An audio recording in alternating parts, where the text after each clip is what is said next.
It's time for MacBreak Weekly. Rene, Ritchie's here. Alex, Lindsay, Andy, Ihnatko. We're going to talk about Supreme Court hearing yesterday on Apple's monopoly status. Apple's patent over health monitoring in your bed. Ooh, that sounds interesting. And the death of the Montreal Bagel. Can it be so? It's all coming up next on MacBreak Weekly. Netcasts you love. From people you trust. This is Twit.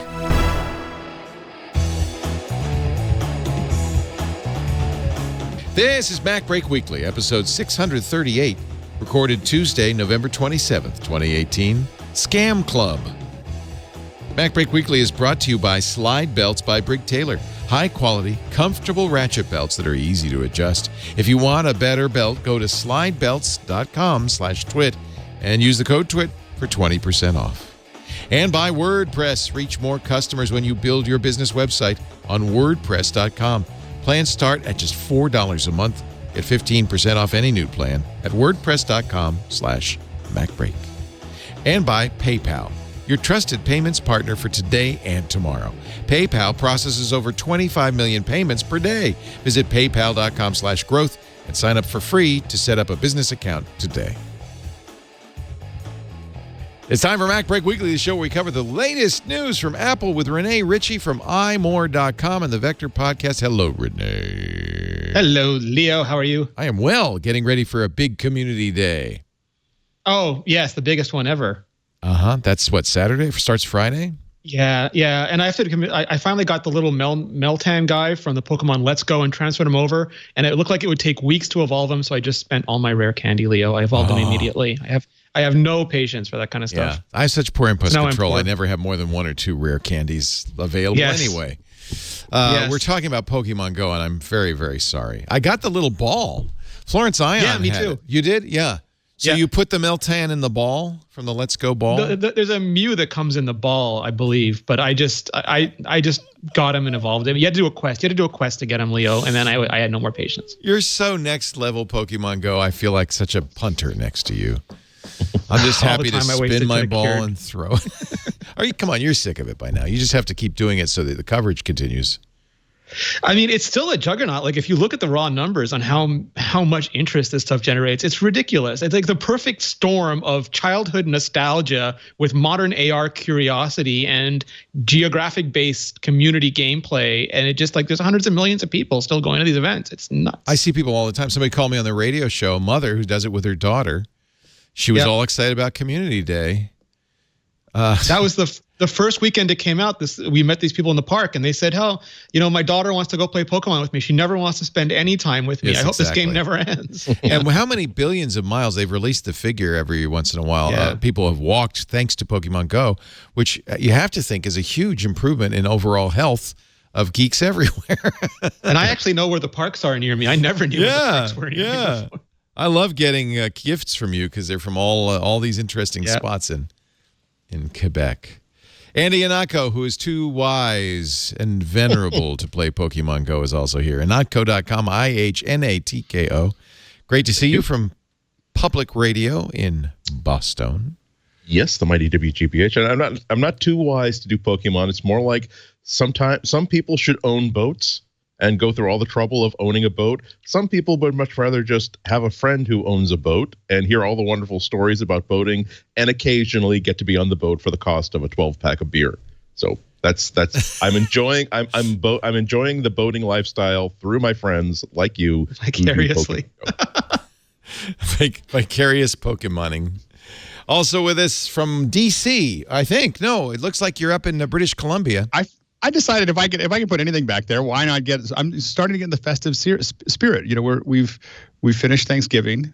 I haven't put the lights on yet, but we just got some trees back there. Figured, what the heck? Very pretty. Pixelcore.com. Yesterday, the Supreme Court heard arguments on a very oddball case, if you ask me. This is a lawsuit against Apple that accused it of breaking federal antitrust laws by monopolizing the market for iPhone software, for iPhone apps, and as a result causing consumers to overpay. The justices heard an hour of arguments yesterday. Apple appealed a lower court decision that would... Now, remember, this is just to allow the class action lawsuit to go forward. This is not on the merits of the lawsuit, but whether this class action lawsuit could even be filed. It was filed in 2011 by a group of iPhone users seeking monetary damages. Now, you know how we feel about class action lawsuits. Generally, they benefit only the lawyers who are filing them, and anybody who's been a beneficiary of a class action lawsuit knows at best you're going to get an iTunes gift card for 59 cents. But I think it's interesting that the lower court said that the suit could continue. The Supreme Court, in fact, according to people who listened to the arguments, seemed like they were also inclined to let it continue. The lawsuit said Apple violated federal antitrust laws by requiring apps to be sold through the App Store and then taking a 30% commission. Thoughts, gentlemen? I mean, I think developers reading this are just crying, going, 30% of what? 30% of what? No one's paying for our apps. Yeah. Well, it's another case. Go ahead, Alex. I was going to say is that we're not talking about the merit of the case because there is no merit to this case. We have never paid so little for so much as what we have now on our phones. I mean, when you look at compared to what we used to buy and what we used to pay $50 for, or $60 for on our laptops, and what we still sometimes pay on a desktop, what we pay now for what we're getting, it may have hurt the developers. It is not hurting the consumer. We get an enormous amount of value for very little, and the Apple's take of that is not really what's affecting that. I think it's more the culture of what people are willing to pay, and I think that also the issue is that the idea that they have a monopoly over it is like saying Sears has a monopoly over what you can sell at Sears. I mean, the idea that Apple, the advantage of Android existing is that Apple is a minority stakeholder. I mean, in the market. If you don't like this market, the majority of people are using another platform. So I don't think that there's any value in the actual lawsuit. But what is at stake is whether you can, and what the Supreme Court is really looking at is who's the relationship with. That's all they're deciding. Who's the consumer relationship with? Is it with the end seller or Apple? And I will say that usually, I will admit that I generally think that the Ninth Circuit Court is kind of a Mickey Mouse, Ralph Nader court. like anything that like this that will go through the Ninth Circuit Court will approve. But I do think the Supreme Court, even a conservative Supreme Court, may side with the plaintiffs on this, not on the plaintiffs, on the defendants in this case, who will be the future plaintiffs, because I think that the relationship is a little murky. Between, while you're buying from a vendor, most of us don't even know who that vendor is. We buy the app on the phone. We have almost no relationship with that, with the vendor. And so I think that it is going to be an uphill battle for Apple to win this from a liberal or a conservative court. Yeah, it's another instance of the law is hysterically funny. Because you think it's a simple issue, but then you look at the arguments and you realize that, yeah, this is why you have to go to law school for a number of years. Not because reality is that complicated, but because legal arguments, if you really, really want to win, you have to pick and choose how you fight your battles. And it can't be literally the way that the argument is being presented. So all the skepticism that the Supreme Court has been reported on about the hearings yesterday was about Apple's argument that the case should be thrown out on the basis that the consumer does not have a relationship with Apple. The business relationship is between the consumer and the app developer. And the precedent they're citing for this is the signature case regards the selling of bricks. That can a consumer sell the manufacturer of bricks because a bricklayer made a bum wall for them? And they're saying, well, no, the consumer didn't buy the bricks from the brick manufacturer. They bought the wall. The bricklayer bought the bricks and then sold a service containing bricks to the consumer. And all of with only like one exception, according to the news reports, they all said, I don't think that's the same thing at all. the argument that the suit is trying to make is that, and this is the other problematic thing on their side, is that they're saying that because there is absolutely no alternative but to go through the App Store to buy apps, because there's no other way to develop apps for the iPhone and the iPad, because there's no way to avoid that 30% tariff, so to speak, on every single app, the developers are forced to pass additional prices on to the consumer.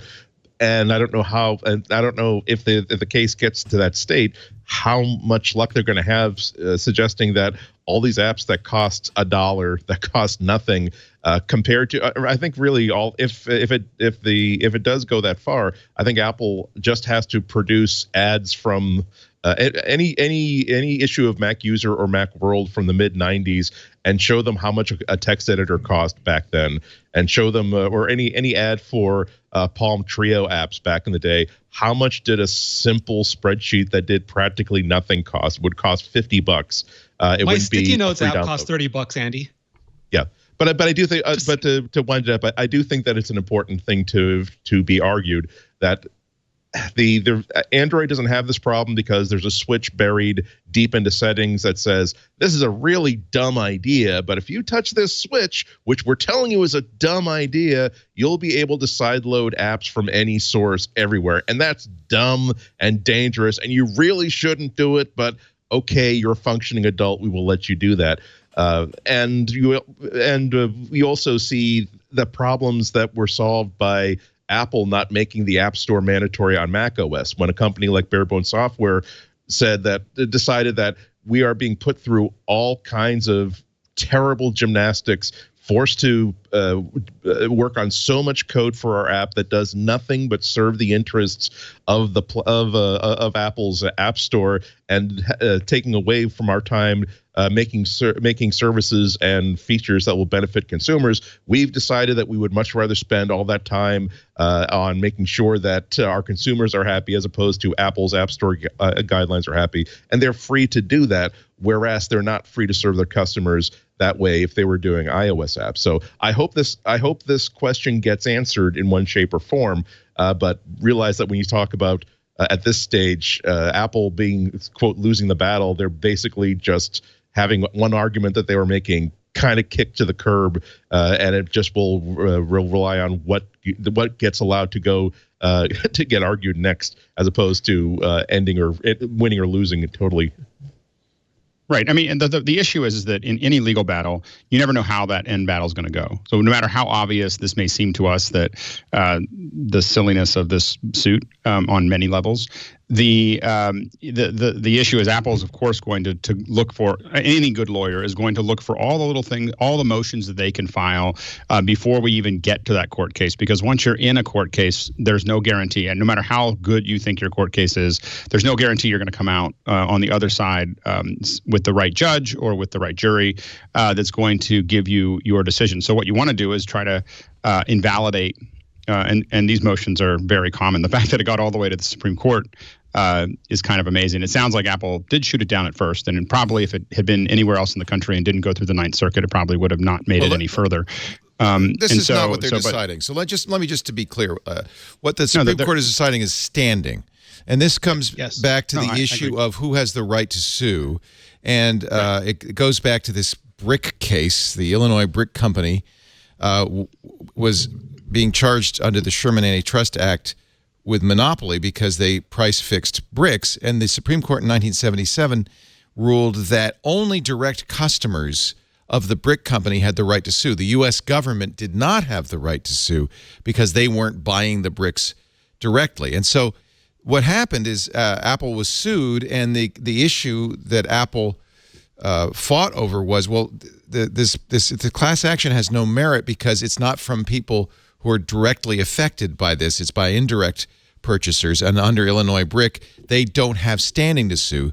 The Ninth District ruled that they did. That's what the Supreme Court has decided. It's not going to decide the issue. The case will then, if the Supreme Court upholds the Ninth Circuit decision, it merely means that the class is valid, that they do have standing to sue. And it looks like the justices in the Supreme Court feel that way.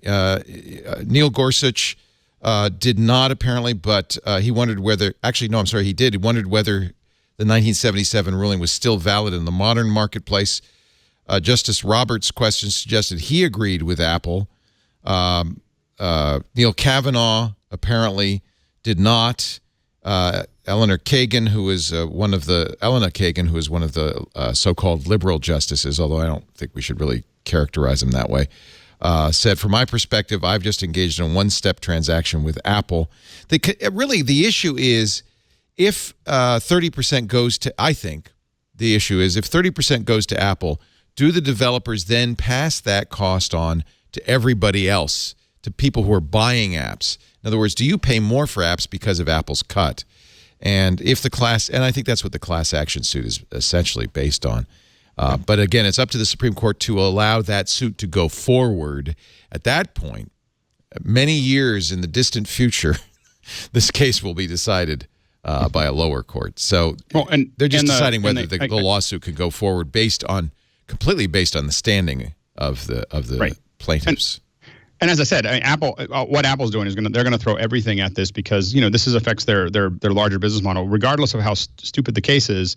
The standing has delayed that case by 5 years or 6 years. So it was filed in 2011. Just this one little bit has pushed it out. 5 or 6 years as it worked through there. So that's been and Apple will kick it down. If they can delay it by another 5 or 6 years over another motion, they will. Apple also does some other weird things. For instance, all prices have to end in 99, like $4.99. You can't charge $5, and it means the lowest price could be 99 cents. That may be another bone of contention. Well, why can't we have a 50-cent app? So. But that's all going to be down the road. This Supreme Court case isn't even that. It's just whether there's standing. No, and there's huge ramifications too, because there are places like Alex mentioned, Walmart, you're buying from Walmart. You're not buying from every single vendor in Walmart. And Amazon, their marketplace has traditionally been, they won't even charge you. Like they'll manage the store and they'll do all these things, but they'll also tell you what price it's going to be, and they'll give it away for free if they feel like it, and you can say thank you. So it has, I think it's going to have wide-ranging ramifications way beyond Apple. I don't know if I understand that argument that you guys are making. I mean, it's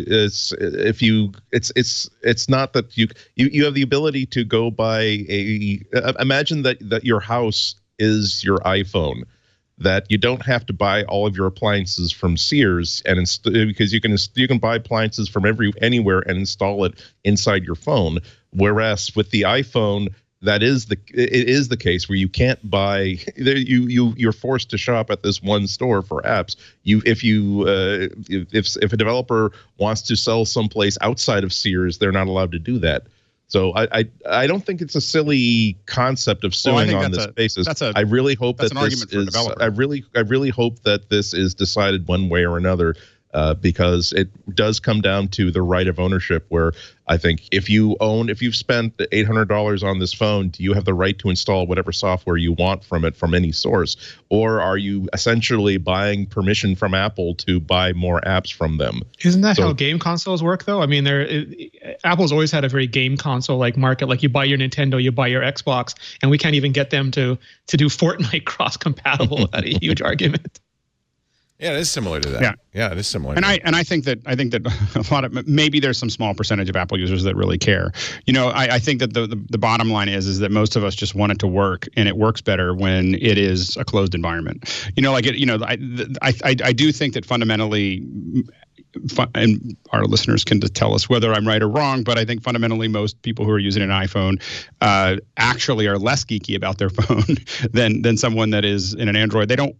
There's a very small percentage, and I mean less than 0.1% probably that really care whether they're in a closed system or not. They just like the fact that everything installs correctly and works. They just don't care.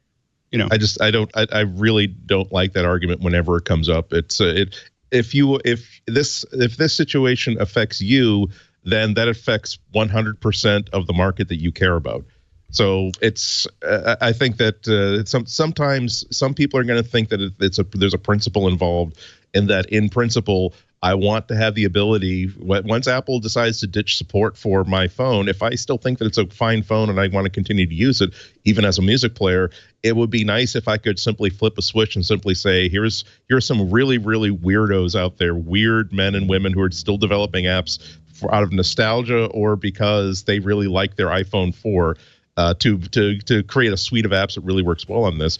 This is, again, something that you can do on other platforms. There's actually a whole third-party kind of compatibility suite for other phones that once their manufacturer kind of drops support for them, you are able to then go in and say, okay, I guess this has stopped being a Google phone, and now this has started to be this open source repository sort of phone.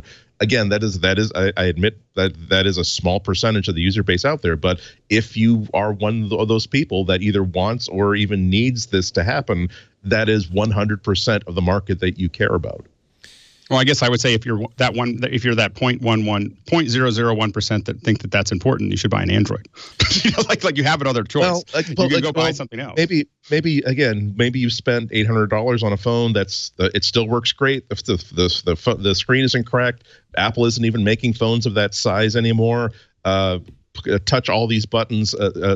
Click all these things off the list, and again, I own it. I paid money for this. Here's my receipts for it, and now I have to stick it in a drawer not because of limitations of the hardware, but because there is sort of there is a diplomatic policy that the regime known as Apple has decided to inflict upon the citizens of iOSville, and so it's not. I don't think it's inappropriate.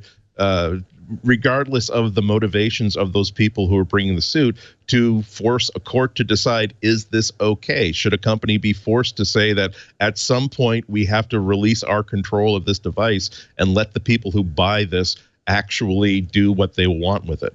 I don't know if it's not legally relevant, but it might be kind of related. Apple, remember, lost almost $500 million lawsuit in the iBook store issue where they were accused of price fixing with publishers the price of books in the iBook store, and as a result raising the price for all consumers.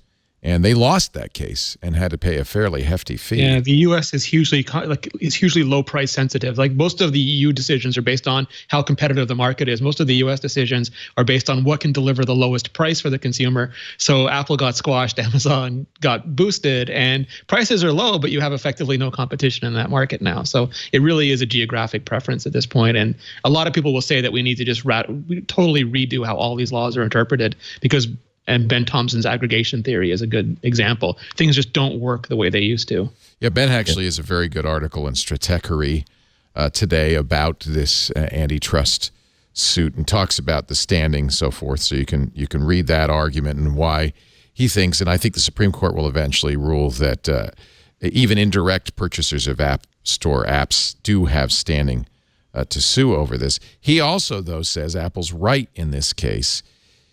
He says Apple has power over developers precisely. This is the aggregation theory you were talking about, Rene.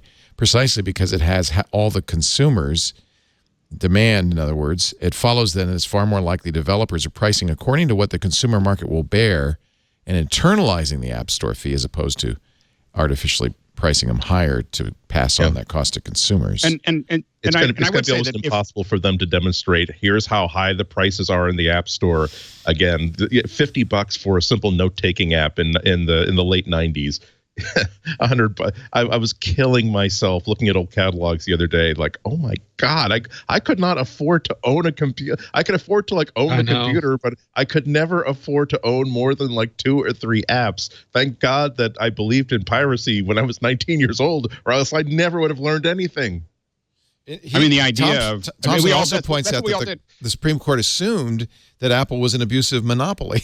That many of the questions took that as given. Yeah, as a given. And part of the reason that the prices went down was specifically because when the prices were high, everyone I knew, when we got started, we all pirated a lot of software because that was the only way we could get. I could never afford Photoshop. I mean, I had to wait until I could afford a scanner. So the thing is that all of us pirated software in our teens at least, and that affected the price of for everyone. A closed system that's highly secure, that makes sure that everyone's paying for it, means that the price also can be lower. And so for everybody. And so that there's a tax to an open system that you have to charge as a software manufacturer, because you're only selling to 20% of the people that have your app. Well, can make it's clear that prices are cheaper for apps than they were and still are than for desktop software. You can make that argument, but I'm not sure if that's the piracy tax, Alex, or if it's because Apple has put pressure on developers to charge less for their apps. I would argue it's commodity. There's just, before apps were so rare that there was real demand for them, and now they're commodities. They're everywhere. There's 19 different Twitter apps. There's 300 different calendar apps, and even Photoshop was a monolith, and now there's so many different alternatives that you went from a market of rarity to a market of ubiquity, and it's impossible to maintain pricing when software is. And this has happened to everywhere. Like we saw media, you just have to go and buy your newspaper, buy your magazine, and now there's so much available online, and it just goes industry by industry. As it becomes digital, the surplus far exceeds the demand, and the whole pricing structure inverts. Yeah, it's a big question about how the plaintiffs will be able to successfully pursue this case. But one of the arguments that fails for me personally is when the argument is made that we've made such a great decision for you, and let me show you the flip charts on how badly off you would be if you didn't have this monopoly, or you didn't have this system in place. Again, sometimes it's a case sometimes it's a case where somebody thinks it's a point to be made that, again, I own this $600 phone, I want to be able to do what I want with it. So. Yeah, the arguments between you and Alex are really about. Alex is very pragmatic. Look, people just want it easy and simple, and you're making a larger, I think, more philosophical point. In principle, right? A point of principle. The interesting thing here, and of course, this is according to Ben Thompson. Even if the Supreme Court rules the plaintiffs don't have standing and says, you can't pursue this, it isn't the end of it by any means. First of all, he points out, most states, including California, don't follow the Illinois Brick precedent. So he says there's a decent chance the question of whether or not the App Store and Apple's associated policies are an antitrust violation will probably make its way to court sooner or later in some other form or fashion. Apple is not out of the antitrust hot water. Yeah. Well, and I still think that the number one thing that protects Apple to some degree is Android. Is that Apple is such a small percentage of the overall market that I think that is a steep hill to climb for most antitrust conversations, because you do have a much larger choice. Yeah, but if you're Amazon, and Ben brings this up, and you can't put the Amazon store in the Amazon app, that means a whole 50% of the market in the United States is not going to be able to buy books and Kindle books from the Kindle app or Audible books from the Audible app on iOS. And Amazon wasn't selling Apple products for a long time, so the biggest retailer you couldn't buy Apple products from. That could be problematic if someone were to decide to sue that. The iBooks app can sell books to consumers without a 30% internal markup. However, the Kindle app and the Comixology app has to kick back 30% to somebody else. But again, there's no room for double middlemen anymore.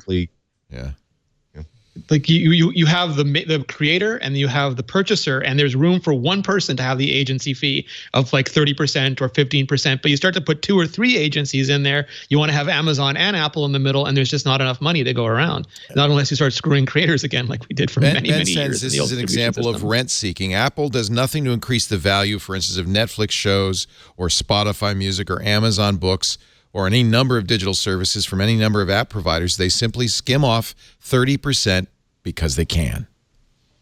That's you couldn't argue that, right? Is anybody 15 disagree? Now for it's 15 now for Netflix, 30, but that's minor. Right. Yeah. It's an access fee. But the point is they're not adding any value except by what's the value? Other than building the best market for selling an app in the world. I mean, it's no, I'm not talking the App Store. I'm talking about Spotify too. I'm talking about Amazon Books. I'm talking about Netflix. Not merely the App Store. Any purchase, in-app purchases. Yeah. Any purchase. You can also make the argument that okay, fine, developers, you want to be able to make and sell apps directly to consumers without our interference. Great. You don't get to use Xcode anymore, and you don't get to use our wonderful APIs anymore. Say that. That's true. I'm saying that to play devil's advocate, they put a lot of value. Apple could make the argument that they're making it's not 30% off of sales of everything that they do, that they are funding the development cost of this wonderful development platform and all of the tools to make it work and all the APIs to make all the software easy to make. And that's basically what is that worth $3 a month per subscriber to Netflix though? That's a lot of money. But yeah, I think that's a choice that Netflix has to make. Well, look at Fortnite, which decided it didn't want to pay Google's 30% and be on the Play Store. But I mean, it also subsidizes all the free apps. Like both these platforms make all these apps available, and they handle a transaction and the virus checking and the storage and everything for those apps absolutely for free. And that money comes from the pool of money it collects. They certainly make tons of profit too, but that comes from the pool of monies that they collect. And they do storefront marketing. The App Store and the Google Play Store are still some of the best places for discovery, and you get prime real estate in that when you're inside. There's a whole. You just have to decide. I remember Craig Hockenberry wrote a post when they first announced the App Store, saying you have no idea how much we used to pay for processing and web hosting and this, and people would download our apps. And if anything went Micro wrong, used to take half, right? When you went to a software distributor, take 55%. Yeah.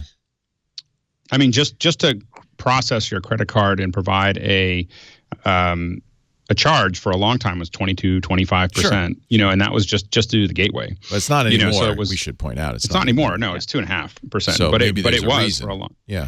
I know when I write a book, for instance, which I don't do anymore because it's not profitable, that you get a percentage, usually 5 to 15% of half the cover price, because the publisher's only getting half the cover price. The bookstore is getting the other half. Yeah. So this is, believe me, this is nothing new. This is how retail works in the United States. And if anything, it's flatter than it used to be. Because if you sell software, you don't have to go through Ingram Micro. You don't have to print a box and put it on disks and all the other costs associated with it. Apple does the downloads. I think most developers probably are happy to give them the 30%, but that's not neither here nor there. In any event, this is not a conversation that's going away, because this is just the Supreme Court deciding whether this lawsuit can go forward. If they say yes, we'll be talking about this 5 years from now when the lawsuit finally comes to a head.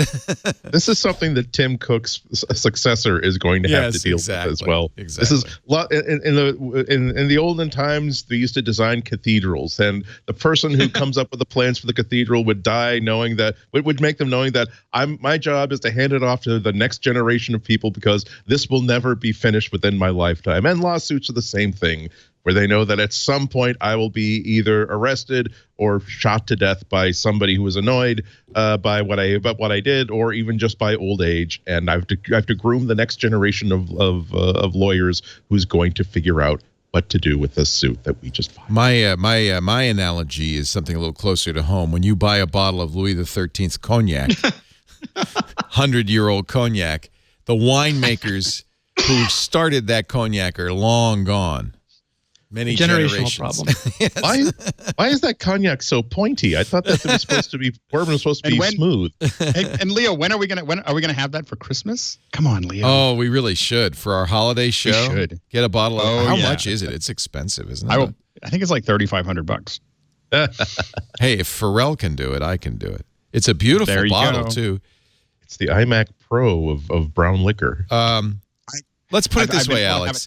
If you come in for our Twit holiday show on December 23rd, I will have a bottle, if I can get one, but in that time, of Louis XIII waiting for you. I'll be there. All right. Now I have to find out where I can buy it. I've been at restaurants and I've tried to get it where, you could, it's like. You can actually get it. You can actually get it at Willoughby's. Oh, really? Willie B's in Petaluma has it? They have a lot. That's actually better than Bevmo. Willie B's in Petaluma has Louis XIII? They did about a year ago. I just want the bottle. I just looked at it. I'll give you the cognac. You can keep the cognac. I want the bottle. All right, Alex. So make a note of that, Karsten. This is how we're going to get people to come in on December 23rd. We're going to offer them Louis XIII. Just a fingerful. No, you can have I'll give you a Under the giant's finger. Under the giant's finger. Let's take a break because I have some brandy to pay for.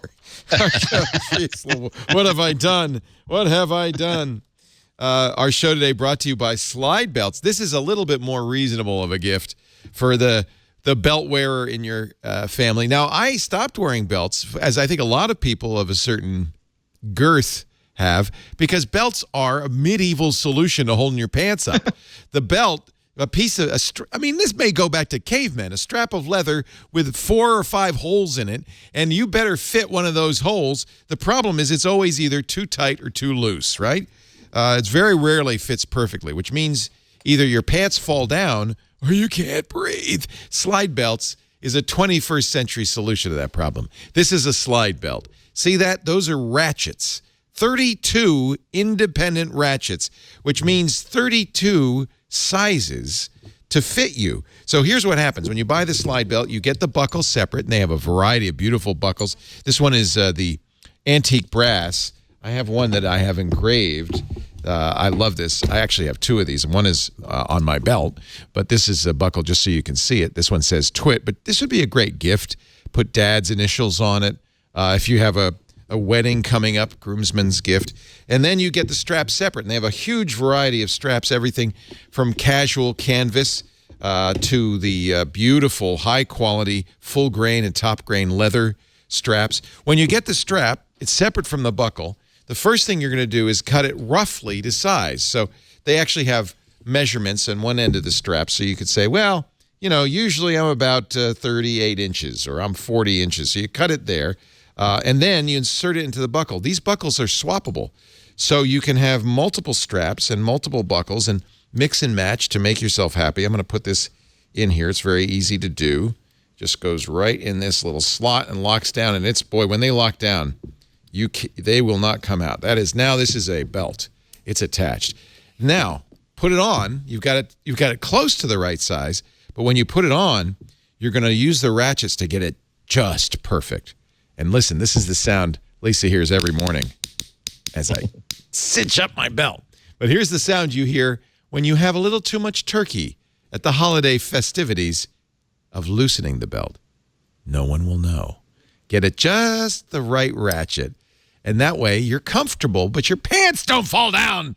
It's about time they invented a belt that actually works. Slide Belts by Brig Taylor.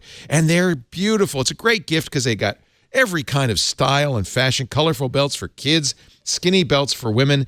And if you have a Ron Swanson in your family, a Nick Offerman type, somebody, an outdoorsman, a woodsman, or woods lady, somebody who really loves to be in the great outdoors, you will like I love this, the Slide Belt Survival Belt.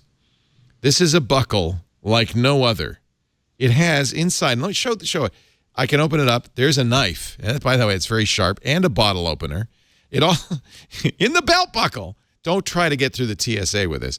And it's got a flashlight, a very bright LED flashlight you could take out of the buckle so you're not lost in the woods. And if you're a Boy Scout and you will like this, you could start a fire with a fire starter on the other end of the flashlight. It's a 4-in-1, make it 5-in-1 because it's also holding up your pants, belt buckle, the survival belt. And I tell you what, this is a great gift for somebody. They're going to laugh. They're going to howl. They're going to say, oh, what a funny idea. And then they're going to use it. They're going to love this. Slide Belts. They offer watches now with swappable watch bands for the ultimate customization. And before you check out, go to the gift tabs section on the website for some great offers. Do note that the gift tab stuff is already discounted, so our offer does not apply. Slide Belts, 1-year warranty, free exchanges, no hassle returns. All of that makes it a perfect gift this holiday season. If you're ready for a better belt, go to slidebelts.com/twit and use the code TWIT at checkout. You'll get 20% off your order. Slidebelts.com/twit. Don't forget to use the offer code TWIT for 20% off your order. I'm taking this home. This is my survival belt. Don't mess with me. Moving on, Apple stores, they're doing some events. They're kicking off the free Hour of Code sessions next week, and new Swift Coding Club materials are now available. I really, for me, coding is the most fun. I love to do it. I, had to do this in the bad old days when you were on your own using Apple Soft Basic. We've come a long way, and I think there's a lot of kids. It's interesting that Apple shows, actually it's 9 to 5 Mac, but I suspect this comes from Apple's own branding, some kids with iPads and Spheros, which is a kind of coding you can do, absolutely. Computer Science Education Week. Starting today, students can register for thousands of free hour of code sessions. They'll be available in-store at all Apple Store locations starting December 1st, running through December 14th. I think this is really awesome. I've gone every year. They're terrific. Oh, do you go? Oh, fun. I take my godkids. And every year there's something different. Like they did make your own video games, and they did Swift Playgrounds. Last year they did the Sphero. It wasn't BB-8. It was the evil BB-8. But they got to learn how to make it roll, and it's just, and they have a really high ratio of Apple Store employees to the kids, and really good programs. And they often play, really famous CEOs or coders. It's inspirational videos. It's just really well produced. This is the Swift Coding Club. This is something new. Now, the Swift app on iOS, what do they call it? The Swift Playgrounds are really great. This is a little different. This is, I guess, for a learner who maybe wants a book kind of thing. And of course, you'd still be using Swift on a computer, but it integrates with the Tinker app, which I'm a big fan of, Tynker. Problem solving with algorithms. Make my sandwich using the Keynote template provided. So this uses Keynote. Make a sandwich by dragging your choice of fillings onto the sandwich template. So it's teaching kids kind of the fundamentals of algorithms, debugging. They're using the Tunnel Bug video game for debugging. I really think this is, and I think the intent of this, I would guess, is for a teacher or a parent to download this and to set it up and to work with the kids on this. And you're going to learn, the fundamental computer science concepts and in a fun, practical, and engaging way. I think this is really great.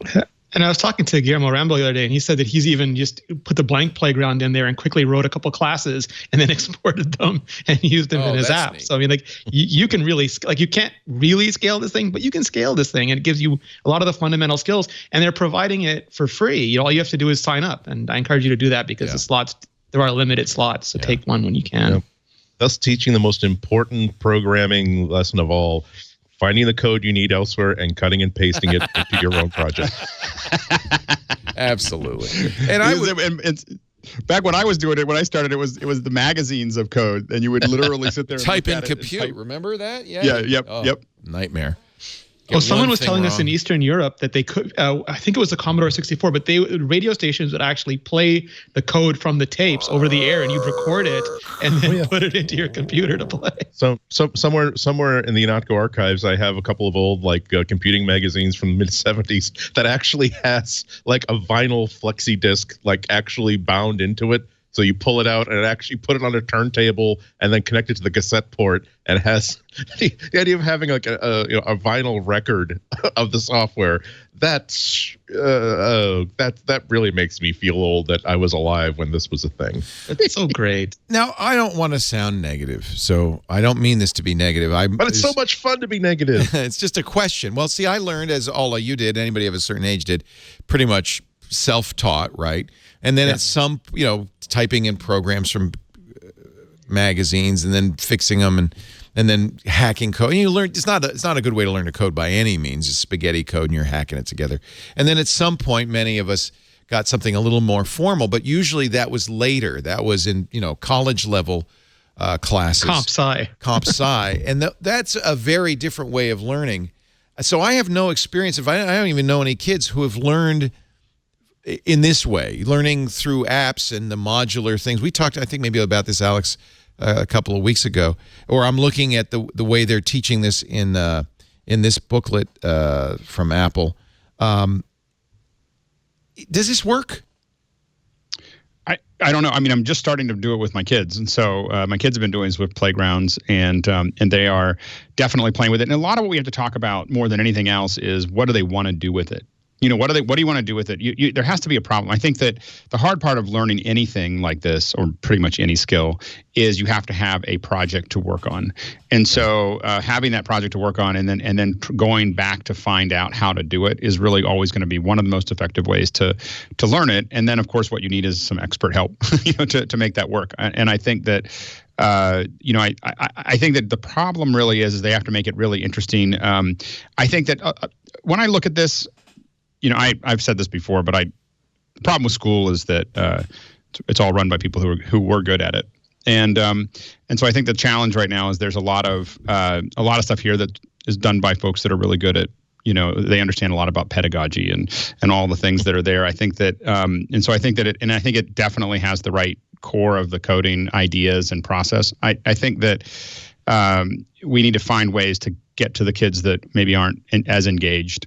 That might be just excited about trying to fix, trying to do something. And so I think that I find my kids are really engaged with, there's a maker after school thing that is in Novato, and my kids my son goes 4 times a week after school. And I think he gets more out of that than he gets out of school. And my daughter goes twice a week. And there's in fact, on Thursdays, it's like girls only. So I love. I really think that's important. We talked about that on iOS today, and there's Apple has a new program for promoting women run on startups. Oh yeah, the entrepreneurs program. Yeah. And at first, I think some people's reaction is, well, why are they giving girls special, treatment? What about boys? But honestly, I'm sure your daughter Isabella faces this. I know my daughter did. If you're in an environment where it's mostly guys and 1 or 2 girls, the girls tend to get steamrolled. And don't get to participate. And I think it's why so many women don't like math, is because they kind of got steamrolled in school and never got a chance to really enjoy it. And there's no reason, no intellectual reason why women can't run companies. I know that because my company's run by a woman. Can't write code, can't be technical. And I think the best way to promote diversity is doing what Apple's doing, which is it's kind of like affirmative action, is providing special programs for girls. Scott Forstall started a long time ago at Apple with Don Melton and a bunch of other people, where they realized that in order to increase the amount of women in the teams, that's what they wanted to do, they had to include women in the entire range of process, from going to the schools, because sometimes women wouldn't approach men at booths. They wanted to have women in the booths. They wanted to have women reviewing the applications. They wanted to have women doing the interviews. To a trade show, at least until recently, and they're staffed by booth babes in skimpy outfits.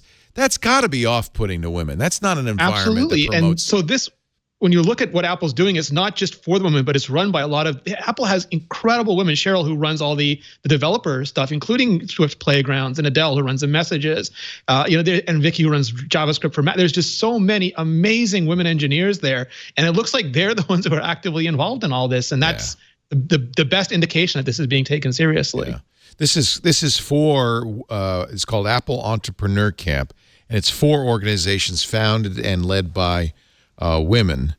We believe apps for everyone should be made by everyone. And there actually is a strong case to be made that apps which are developed in a monoculture of male engineer types are not going to be as good as apps that are made by people with different experiences, different life choices, different genders. That's good for everybody. The amount of mistakes they prevent, at least. And by the way, as we get into artificial intelligence, it's going to be more and more important, and we've already seen that AI, machine learning, does not have these inherent biases. That's going to make it terrible. I think that also that a lot of us build apps. The first apps that I built, and even the things that I still build, whether it's with my own code or not, but all the things that I'm doing, I'm fixing problems that are in my life. So I have an itch to scratch over something isn't working quite as well as, and I can't find another solution for it. So I either write it myself or I have somebody else write it for me. And I'm constantly solving these. These are my problems, and these are, as a male, that's in technology, these are the problems that I have. Women programming, women solving those problems are going to solve an entirely new set of problems that are their problems. They're looking at every day. There's something that is a problem for them, and they'll build an app for that, or they're going to build some kind of technology for that. But it's going to be women centric, and that's still half CR1 the market. Says in the chat room the vast majority of fart apps are written by men. I think that's safe to say. I would agree with that. Right? They'd be way more innovative if they weren't. I don't know. I don't know if I'd put it past my daughter. She's got a pretty rough sense of humor. She watches a lot anyway, of to mine. get back to this notion, I mean, there's two reasons, more than two probably, but there's at least two reasons why children should learn coding. It's the same reason I think kids should take math. And, when I was in high school, I was, what am I never going to do Algebra 1 in real life? It's not about learning the skills of coding necessarily or the skills of Algebra 1. It's learning a way to think that is very useful later in business, to think logically, to be able to put together, a logical string of ideas, to innovate. There's a lot to be learned in coding, even if you will never again code. And look at this. This is from the Swift code book. This is great. Think in bits, composition and decomposition. This is a programmer concept where you take a larger task and you break it down into smaller tasks. And the way they're showing it is with the Cup Song video. So it's work in small groups to learn the routine by breaking it into smaller parts. Download the movie into notes or pages. As you watch the movie, divide it into smaller parts, label each section. This is a great way to teach decomposition. Yeah. This is useful as a programmer. You need to know this. It is absolutely part of a computer science curriculum. But it's also useful in general in life, and I think this is a very engaging way to teach it. So this is a lot more than just about using Swift to write an app. The ongoing question is, the problem is that, of course, any language or any code system that they learn today is going to be probably obsolete or surpassed by the time they actually need to apply it practically. And so how do we teach basic thinking that will help?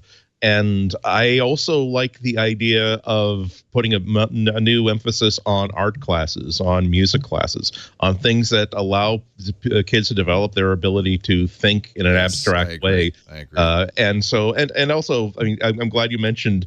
I'm glad that you called out that feature of the curriculum that Apple put together, because I've always thought that if you want to teach people how to program, one of the most I would put them in a 1-year carpentry course. Because it is about and have them make a desk and because it seems like a big horrible thing for like a 10 or 12-year-old or a 14-year-old to make, but then you break it down into smaller pieces and you realize that at the basic level, all I have to do is measure this piece of wood and cut it to a certain length and make sure that it's cut at a right angle. And then the more complex idea is you're working in a team is to say, guess what? You're making drawers, and I'm going to be making the part of the desk that the drawer is going to fit into. We need to get together on how your part is going to fit into my part. So when you get kids that young, where their brains literally are still, the hardware is still developing, the software is still being developed for that wet computer inside their heads. I think that it's really, really great to put a focus on what skills do we want to teach them that they can apply everywhere. And I think it should include teamwork. It should include the idea that I'm not making a desk. I'm cutting this one piece of wood, which is important to make the entire desk. I've got a clear goal in mind, which is to make a desk. We have a way to test to see if that is a desk or just a pile of wood that is really ripe for kindling. All this sort of stuff that will help them get along in any industry that they get in with. I would love if all public schools were funded well enough to teach classes and everything. But as I grow older and as I look at the skills that really were the most valuable to me as a kid, I'm starting to think that if we can fund a coding program or a well thought out carpentry workshop program or well thought out art program or well thought out music program, I'm thinking that these arts and crafts segments are going to help out these kids a lot more than learning specifically how to write JavaScript or PHP or even Swift. Swift Coding Club, highly recommended. I'm very impressed having read through this. And it would be a great thing for maybe an after-school club to start. This is kind of perfect for middle school, I would say. Maybe we'll do this at home with Michael and his friends. He's 16. He wants to learn how to code. And I agree with you 100%, Andy, that these skills are transferable and they don't actually only come from computer science. They might come from carpentry. I think the most important thing that I've learned that I probably use from coding more than any code that I ever wrote was when something's going wrong, reduce all the variables and slowly add the variables back until you figure out which one's broken. I mean, that is something that I use in all parts of life. And I think that's super important. 100%. My life got so much better, and I was responsible for so many fewer like catastrophic failures in my life when I learned and embraced the concept of take one step back. What is the goal here? What are we trying to accomplish? Because the goal here is not to cut this piece of wood with the saw. The goal is to make this big thing. The thing that's frustrating me right now, is it important we do it as is, or can we achieve the goal someplace else? And it also helps me with things like, okay, does going to the store, buying a week-old fish, coming back into this office and beating someone over the head with this horrible smelly fish, is that going to help us with the goal of getting this project done?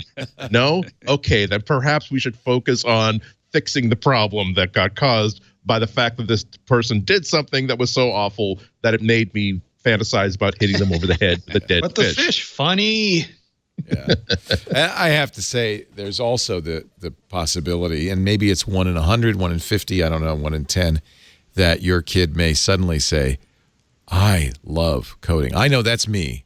It puts me in my happy place when I'm sitting and writing code. I just love. Well, the first year when we took my godkids, right afterwards they wanted to become video game developers, and then when they did the last one with the robots, they wanted to start creating nanites. So it escalates rapidly. And we need people who understand technology and can manipulate it successfully, because who's going to write our next great fart app? We got somebody. Somebody's got to do Nanite farts, Leo. Nanite farts. Our show today brought to you by WordPress. A guy named Matt Mullenweg, first set up WordPress many moons ago, and I was a WordPress user way back when. In fact, I just got in the WordPress.com app. I just got my 12-year badge at WordPress.com. 12 years I've been using WordPress.com. Even in years before that, I used WordPress on my own server. And I have to say, having the experience in both ways, WordPress.com is 100 times better. First of all, that server was expensive, a lot more expensive than WordPress.com. I was the one who had to install, run, configure, secure WordPress, add the plugins. Hey, I learned a lot about WordPress, and I don't discourage you. That's a great way to do it. But as a result, I spent less time blogging, and that's really what your website's all about, is putting content up there. So if you don't want to become a web guru, you don't want to pay extra to host your own server, you don't want to spend a lot of time doing the security and software updates, you gotta go to WordPress.com. Focus on your content, your site. If you're an individual and you don't have a website with your name on it, you're missing the boat. That Facebook page, that doesn't belong to you. That belongs to Mark Zuckerberg. That Twitter account, that doesn't belong to you. That belongs to Jack Dorsey. That, Medium, all these great places you can publish online are other people's sites. You got to have your site. And WordPress is your site. You can upload images, video, audio, and more. It's stored on WordPress.com. You can import and export content to and from your WordPress website. So if you're putting videos up there, they're your videos. They don't go away. And I wish I had learned that lesson a lot earlier, because I did use before WordPress blogging software where I've lost images. They're gone forever. We were talking the other day about mo-blogging. I put a lot of images on Text America, hundreds of them from the early days of Tech TV. They're gone forever because I didn't own that site. From now on, my content goes to WordPress.com, my LeoLaporte.com blog. If you've got a business, it's even more important that you have your place on the web, a place where it reflects your business, your style. You put information. If you're a plumber, you could put videos up there on how to fix stuff, on how you guys work. That's what people are going to find when they search for your business name, your personal name. You need to own that. And then, of course, you can grow your audience. You can reach new customers. They've got built-in search engine optimization at WordPress.com. Social media features like social linking, which means your customers can share news and information about your business on their Facebook and their Twitter, and that's awesome. And you can launch your website with confidence knowing you can get help from a 24/7 support team anytime you need it. WordPress plans start at just $4 a month. Did you know 32% of every site in the world, almost 1/3 of all the sites in the world, it'll be 1/3 soon, run on WordPress? There's a reason 1/3 of all the websites in the world run on WordPress. Right now, get 15% off any new plan purchase when you go to our special URL. Please use this. That way they'll know. You saw it on MacBreak Weekly. Go to WordPress.com/MacBreak. WordPress.com/MacBreak to create your website. And get 15% off a brand new site, WordPress.com/MacBreak. I love having LeoLaporte.com. In fact, I have all these blog posts in process, one of which I just want to write down, and I was going to do it for this week. I didn't get around to it, but maybe in a future MacBreak Weekly, a list of all the command line apps I use Homebrew to install on my Mac, and why I've installed them. And there's more than 24. I've started that post. That's a perfect example of something where I could put something on WordPress.com that I can't do in the detail I'd like to on the shows, but I can refer you to from the shows. Yeah, there's some really cool Homebrew command line apps out there. Andy, I'm sorry. Go ahead. No, I just wanted to add that I've been blogging since before there was a word for blogging, and I wrote my own CMS out of AppleScript and then other software that it was the last really huge programming project that I built and maintained. And then I switched to like a self-hosted WordPress site. And last year I start for a new project. I tested out a WordPress hosted site, and I'm not going to be a hero anymore. No, it's so much. It's just as you say. All I have to do is blog, and the mistakes that I make will do nothing to compromise the stability or security of the site. It will just make my site look ugly because I chose bad fonts and bad graphics. That's such a relief, Leo. I know. And then, by the way, you blog more because you spend less energy, tweaking, and more energy putting content up. And also, when I start getting like 100 tweets saying, "Oh, did you know that I'm getting PHP scripting errors on your site?" Oh God. Yes. Okay. I guess what I'm going to be doing for the next 2 or 3 days is trying to figure out what plugin is doing what. Whereas I could just yell at WordPress. If under the incredibly unlikely scenario that my WordPress hosted blog stopped working, it's someone else's problem. And in this world, is there a better trio of words than somebody else's problem? Yes. I don't think so. Because I'm not on social media anymore, which has been really a great thing for my mental state. I have to post, but I still want to put pictures up, right? So easy. You just by the way, my WordPress front page has hero images from the past. This looks like a photoshopped. This is a real image of a giraffe. I was at the San Diego Safari Park, and the giraffe stuck its head over to see what I was doing on my phone. And you know what? Giraffes are sweet. Change your password. You got my password. That password. It looks like a really shifty giraffe. I know. This is a WordPress template called 2017. It's really, I could put pictures up there. So easy from the WordPress app. This is a slideshow from SmugMug that's easy to import into WordPress and post there. You can see I've also posted links. On the right there is my news link. So when I put a news story up, it automatically goes there. There's just a lot. There's the photos from Flickr in there and the shows that we've just put out. Oh, I should mention, we just put out Valley of Genius episode 12 with Andy Hertzfeld. That's a good one. You Apple people will want to hear that one. So I really love having a blog. I forgot how great it is. And not doing social media really has helped give me more time to post there. I think that's better. I own those pictures. I won't lose them. God, it broke my heart when Text America. Do you remember that? Mo-blogging? Maybe that's just me. Yep. Let's see. Apple's next move in health monitoring and improvement, according to Apple Insider, might be sleep monitoring hardware. I think we've all realized that the Apple Watch is never going to have any sleep monitoring first-party stuff from Apple. And Didn't they buy a sleep monitoring company in the last year? Yeah.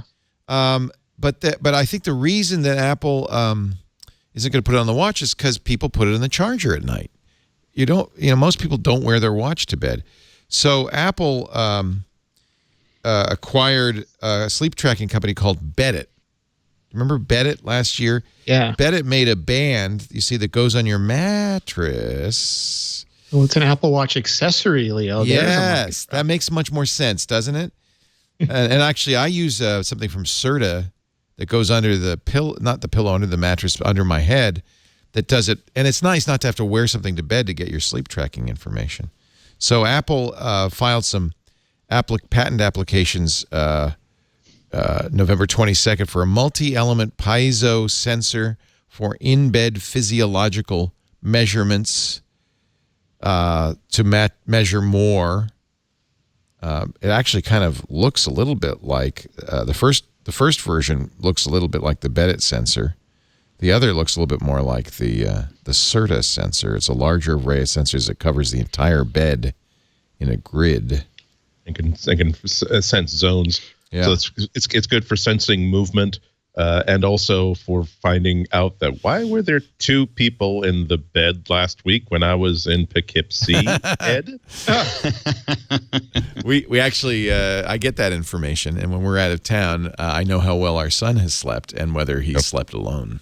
Fortunately. Yep. That's what the owner of Ecobee told me the first time I spoke to him. He said, I was in Europe with my wife and we saw our living room had 2 people, then 5 people, then 25 people. And I just called home and I said, darling, are you having a party? No, Dad. Are you sure? Are you sure? Yeah. Kids today, I feel bad for them. They can't get away with anything. And it's on YouTube. Even if you don't catch them, it's on YouTube the next day. Speaking of acquisitions, go ahead, Danny. But that is a really, really good area for any health interested company to get into, not only for sleep tracking, but also for is the person in the bed, is the person not in the bed? Because especially when you get people who might have diminished capacity or elder care, you need to know if this someone who needs supervision for a caretaker to know that, okay, well, I thought that this person is asleep in bed. She has just gotten out of bed. I need to go and investigate that immediately before there's a fall. So there's a lot you can do with those sensors. There is a downside, though. There was that story earlier in the week. I forget who retweeted it, but this person needed the medical equipment, so they called their insurance company. Insurance company said, "We'll help you tune it. Just put it online for us." And then they still didn't get it, so they called up and they said, you weren't using it for long enough. And they said, "Well, because you didn't help me tune it yet." And then they canceled it on them. NPR had a big blockbuster story about that, about people with CPAP machines that now communicate back to a central server because insurance. So it's ratting you out to the insurance company on how often you're using the machine, and if you're not using it a minimum number of hours per night, they will basically stop paying for it. It's a really, really great story to look into because we're going to see more and more of these problems as more healthcare companies realize exactly how few limits the law puts on their behavior to make sure that they don't have to pay for anything ever. Wow. Yeah. There's a scary why idea. We can't have nice things. Yeah. Another Apple acquisition, a AI company with a privacy-first approach, Silk Labs. This is a report in The Verge. Developed machine learning software for tasks like home security and building surveillance. The purchase, which according to the information took place earlier this year, would be a natural fit for Apple's privacy-centric approach to AI. I'm not familiar with their stuff. This is their smart home hub Sense.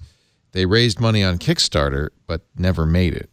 It was canceled in 2016. It's interesting because there is a group of people who are finding Apple increasingly attractive, including John G., who came to Apple from running AI and search at Google because they fiercely believe in ethical AI, and they're looking around at a lot of what's happening with a lot of companies and algorithms from YouTube to Facebook and really worrying about the future of that technology. And at least for now, they're thinking that Apple is doing it in a way that is more compatible with their worldviews. And that's letting Apple, I think, accumulate talent that might not ordinarily go towards them. In 2016, anyway, at least, Silk Labs was building an operating system. They came from, we should mention, 2 of them from Mozilla, where they were working on Firefox OS for smartphones, and a Qualcomm alum. And at least in 2016, they were building an OS infused with AI that would power hardware made by other companies competing in the Internet of Things category. So this is kind of an ambitious and interesting. It may be an acquire where they just got these smart guys to do other stuff. But maybe that's where you get water. If so, it's a smart one. It's proving Apple's focus on privacy and personal security has been a philosophical one from the very, very start. but it's proving to be a really smart business decision going forward, because every single piece there's so much trouble that they're avoiding by making sure that there's very little that the EU can do regarding privacy that Apple either isn't already compliant with, or that they can comply with very, very quickly and very, very easily, and not lose a dime from their business model in doing so. And the more they were able to make sure that they can provide Google-like features and Facebook-like features on device without sending anything to a server, the more they stretch their advantage here. So yeah, it's not just philosophical, it's not just dogma. At this point, I bet there's a spreadsheet somewhere that says here's how much money we're going to save in legal fees and exploration alone, just by virtue, and also being able to not have to deal with government intrusion into personal data, because hey, we don't even have the data. You're going to have to go after the person who actually has it, which is not anybody who works at Apple. So goodbye. So this is a really, really good move from Apple. They were also, I guess, in that hub doing on-device face recognition, which Apple would, Apple loves doing everything on device. If you could do on-device face recognition. Does Apple do on-device face recognition in iPhoto? Yeah, and then it syncs it between. It's all on device, but it will use the secure version of iCloud to sync it between your devices now. But the actual thing where it says, "Oh, that's Leo's face," yes, that's on the phone, not on. Yeah, they felt they had so much silicon overhead that they could just process those things while in between your two button presses on the keyboard. It's amazing. Actually, it explains why you're seeing things like the A12X Bionic in the iPad. That overhead is very useful as you can move more and more stuff to on device instead of server side. And that's not not even even accelerated AI too. Yeah. Even Google's little click camera that they introduced this year and has absolutely become an icon, a staple of the technology photographic canvas today. It does all the face recognition on device because they are not dogmatically invested in invading people's privacy, unlike Facebook. And they have the wherewithal to simply say, okay, let's just make sure that we are aware that people will be freaked the hell out if we have this device that's always looking, a webcam that is always looking at the room and always taking note of every face that's in there. So it can recognize faces only within the limitation of, here is somebody that our user has told us is someone interesting, and we want pictures of our daughter, we want pictures of our dog, we want pictures of, particularly of our daughter smiling and playing with our dog. So when that happens in the field of view, please click the shutter. So it's not companies are running out of excuses for not having really good security and really, really good privacy on their devices. Of course, for a long time, the third rail in privacy has been health records. Both Google and Microsoft had health record systems that they abandoned because they realized, maybe they didn't realize, maybe they found out nobody wanted to use them. Apple is in talks to give veterans access to electronic medical records. It would allow veterans, they would build the app that would allow veterans to transfer their health records to iPhones. I would bet, this is from the Wall Street Journal, I would bet Apple's interest is using this as a test case for doing this in a broader group. The VA has 9 million veterans enrolled in the system, so it's not an insignificant test size. But electronic health records, clearly are the future. But it's always been a little bit of an issue with privacy. I certainly would trust Apple more with my health records than Microsoft or Google. Yeah, absolutely. And everybody needs healthcare. So if you get into a business that makes you a player in healthcare, you're pretty much set after the iPhone becomes so much dust and pothole. So yeah, that's another.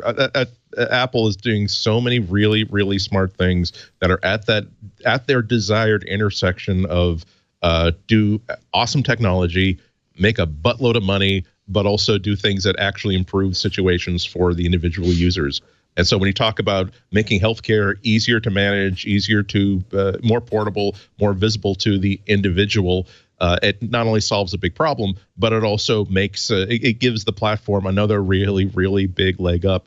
When people walk into a store, they're not necessarily fans like we are of one make or model. They can switch from year to year if they want to. And if once they enter the age where they have a very, very intimate relationship with the healthcare industry, and their general practitioner has told them that, oh well, if you've got this, here's a system that we're now using. It would be so easy if you wanted. If you have an iPhone, no, okay, well that's too bad, but that's okay. We can make it work with Android too. Just here's a chip card, and here's a login, and here's all these other things you need to do. Then the next time they walk into the AT&T store. Yeah. They're going to buy an iPhone. with pretty much the same amount of money to spend on a new phone. Yeah. They'll remember that and say, well, I think I would like to be able to simply bring in a phone as opposed to a chip card and logins and all this other paperwork. Well, there's more ways to make money. I don't know if this is the Journal throwing shade or if this really is Apple's plans. The company's ultimate goal is to enable patients to import their records and share them with health-related apps, which would use the data to provide services like automated prescription refills. According to people familiar with Apple's plans, Apple would take a 15 to 30% cut of those subscriptions, as it does with most apps offered through its App Store. With 9 million users, that's a lot of money. When you start, Apple is often interesting because it's not like they have grand plans for these things, but they look at what they want to achieve and what technologies they have available to them.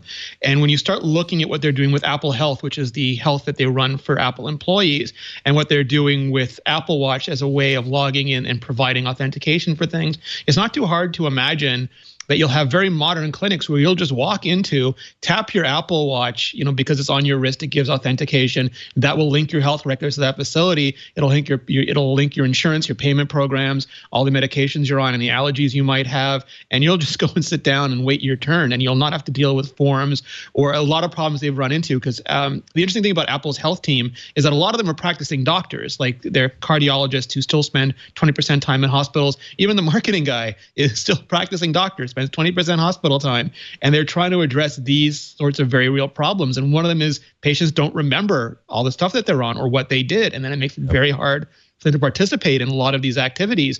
But when you have sort of these digital devices that are recording these things and reporting them and reminding you to do things and telling your doctor you did them, it turns the entire industry upside down. Well, also, when you start monitoring all those things, it's not just reminding you based on time, but it's looking at your heart rate, it's looking at your blood pressure, it's looking at, all of those things. The accuracy, of it can increase dramatically. And it's not something that you necessarily want to give up unless you have all that privacy that Apple is providing. And it's going to be hard for anybody else to provide the same level of privacy unless they control the hardware and the software and don't have a business model, that is connected to using your data. I mean, selling it to other people. If you were browsing around on your iPhone and suddenly you were redirected to an ad for adult and gift card scams, you might have been scammed by Scamclub. There's a name. iOS users have been targeted by a malvertising campaign via a high-profile ad platform that specifically targeted iOS users. Yeah, you're safe because of the App Store, but doesn't mean you can't be hijacked in the browser. Scamclub, according to this article at ZDNet, has hijacked over 300 million browser sessions over 48 hours, redirecting users to adult and gift card scams. This is according to a cybersecurity firm Confiant. Happens all the time. We get so many reports of those. Like I get them on every website I go to, even like the Wall Street Journal. I'll be there, I'll load it up, and then suddenly I'll be on you won an iPhone from Amazon webpage. And I know Apple and Google have tried, Google I'll get to in a second. Apple has tried to block those, and they figure out ways around the code. Google runs Ad Exchange, one of the biggest ad brokers in the web, but they don't seem able to sort of clip the stuff at the source, which is people injecting malware. Or not malware, scamware into the ad packages that they update them. So the trick is Google's these are automated ad platforms. You can't, you can buy ads without a human intervention. Yes. You put an ad in there that has a slide up that, or in some other way, puts content on the screen that is not the intent of the ad platform, and these people get caught. Here's the spike from Confiant. You see that November 12th, 13th surge in malvertising. That's a big spike. I imagine that it went away because Apple figured out what was going on and did something to block it. That's from Scamclub, boys and girls. Here's some of the, if you did see some of these and were wondering, gee, is this coming from Amazon? No. In fact, look carefully. It's got the Amazon logo, but it comes from hipstarclub.com. you've been selected to take a short survey to get a $1,000 gift card, Amazon membership reward card. Here's one from Hipstar Club. Well, hello. Question 1. Choose one of these women, which I'm happy to say ZDNet has blurred out. Here's another one from Lucky Star Club, a pick drop. This is supposed to look like airdrop, right? Lollipop XOXO from your town would like to share a photo. Decline or accept. That is not an airdrop message. Decline all of that stuff. Confiant has managed to block around 5 million of the estimated 300 million malicious redirects. 99.5% of the affected users were U.S.-based. 96% were iOS users. It abated the next day as the ad exchange removed the malicious ads. Scamclub, though, is not gone. And expect more from Scamclub just in time for the holidays. There's nothing proactively Apple can do about this. They've tried. They've tried to prevent the automatic redirects. They've tried to prevent a lot of things, but no matter what they put in place, there always seems to be some way to scam their way around it.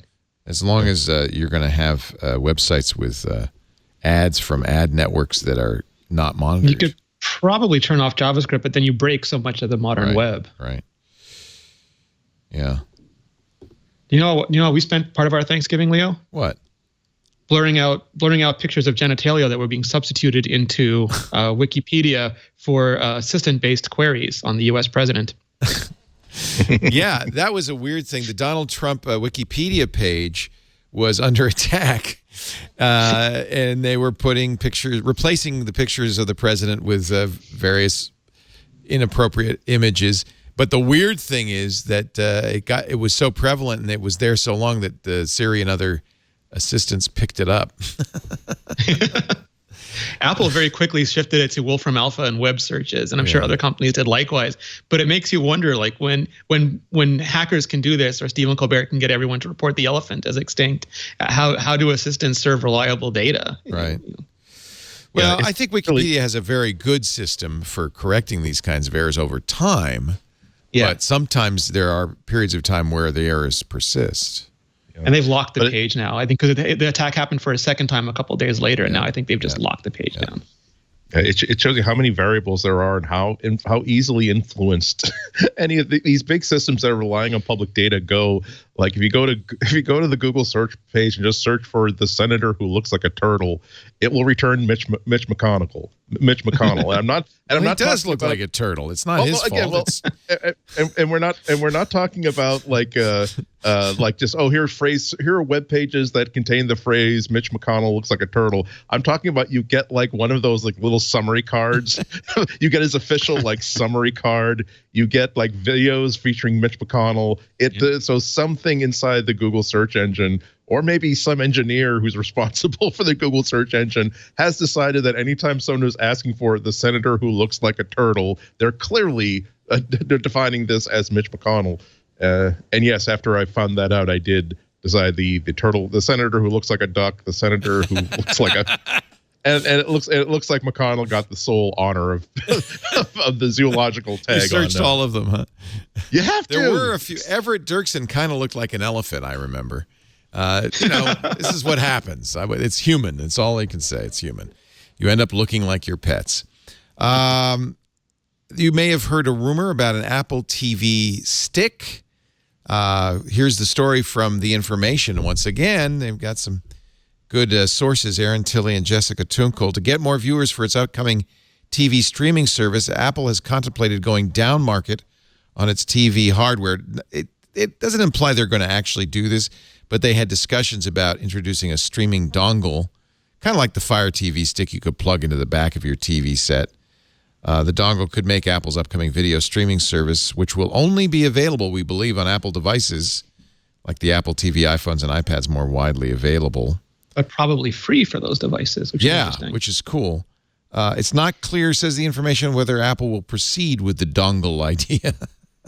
So I heard about this back in I think I actually wrote about this back in 2016. And there was a period, I'm calling it the period in the desert, where there was just a lot of work being done on Apple TV between updates because there were no Apple TV updates for like 3 years. It was a little bit awkward.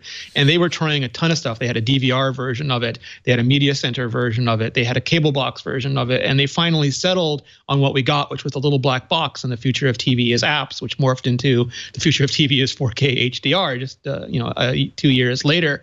But Apple is so wealthy and they're such a prototyping culture that almost anything that you can imagine or blog about or YouTube about, they have prototyped 10 versions of it and have it running. So those sticks are, as far as I know, absolutely real.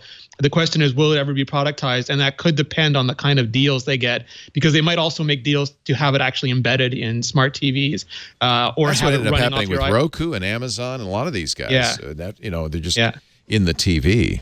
I like that, by the way. In this industry, you have to go to, like, Apple learned this a while ago too. You can't always expect customers to come to you for a lot of these kind of things. It makes more sense to go to your customers. Right. I bought my mom a TCL that had Roku in it because it's easier for her. Our Hisense has a full set of Netflix and other apps. What's nice is if you get a 4K TV and you don't have 4K external stuff, because you have to upgrade everything with a 4K TV. At least you have 4K in the TV.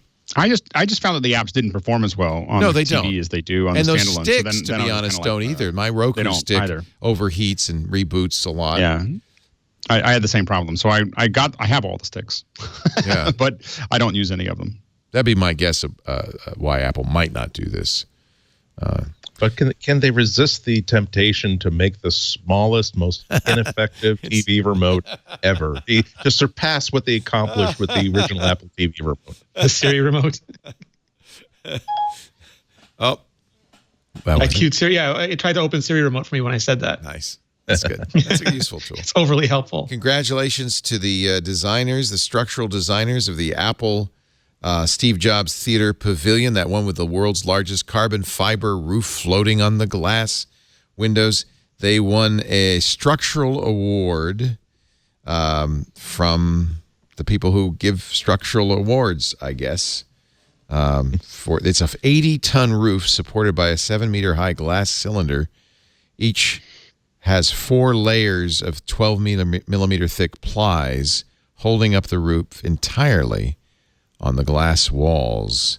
This is something Steve Jobs always wanted to do. He was always mad that the Fifth Avenue store couldn't have just big glass walls in the top part there. So I think rightly so, a great award. When physics is your enemy. Physics, and glass is not the best structural material ever. Has the Fifth Avenue store relaunched yet, or is it still under construction? I don't remember. Transparent aluminum, Leo. That's what you need. Transparent aluminum. Let me see if because it's just a big hole in the ground covered up for the last, temporary store location. I wonder when the new one's going to open, because I'm going to be in New York next week. It'd be kind of fun to go see it if it's there, but it looks like it's just a hole right now. Let's see. That reminds me, I will not be here next week. What are we doing, Karsten? Is there anybody going to host the show, or are we just going to? You're going to be here. So I will be here next week. You won't be here for Twig, but you will be here for MacBreak, I believe. No, I won't. You won't? No, my flight's at 1:50. Oh, okay. Then Megan will be taking over. Megan will be taking over next week on MacBreak Weekly. I'm heading to Manhattan to freeze my ass off. I thought it'd be easier than losing weight any other way. What's it like in Montreal? Is it really cold right now? We were supposed to have a huge amount of snow, but it didn't materialize. So it is cold, but it is not as bad as we feared. Yeah, I'm a little nervous. Actually, Montreal's also on the list. We want to come up and say hi to you and have a Montreal bagel before it goes away. This is, there's a couple structures. So there's 2 classic bagels, the St. Viateur and the Fairmount, and they're across the street from each other. And both of them have exemptions, historic exemptions for bagel making, because they have these horrendously pollutive ovens that they bake them in. But there's a lot of other bagel places that use wood-burning ovens. Yeah. Yeah. That's what traditionally people landed here. They had trees. That's all they had. So And Montreal's a really old city. It's not like no one built that in the last 20 years. So they've just had all this stuff, and now it's increasingly illegal, and they can't meet the pollution standards. So they're going to not replace it with microwaves, but they're going to have to do something. The city of Montreal has declared war on the polluting burners. A bylaw has passed banning the burning of wood in businesses. It would affect approximately 70 businesses, Italian pizzerias, Portuguese chicken joints, and bagel bakeries. They'll have to go to gas or electric, but everyone knows that's no way to cook a bagel. It's not it's pas la droite, tabarnak. You just cannot use that stuff anymore. Look at this. Oh, this makes me pretty. Look at this. I want a bagel. Did they do any math whatsoever on how much pollution those 70 wood-fired ovens are creating? Or did they just simply say that this is one of those plastic straw things where it says, you know what? People will be happy. They'll think we're doing something. They'll distract from the fact that we're letting all these coal companies do whatever the hell they want. Let's just make things really bad. What's interesting is St. Viator at least has installed scrubbers to comply with the emissions standards. They're trying. Not enough. Not enough. Man, that's not like we have oil fields in the they're middle so of it. good, Leo. So and how much time do I have? Do I need to come to Montreal like next week? What?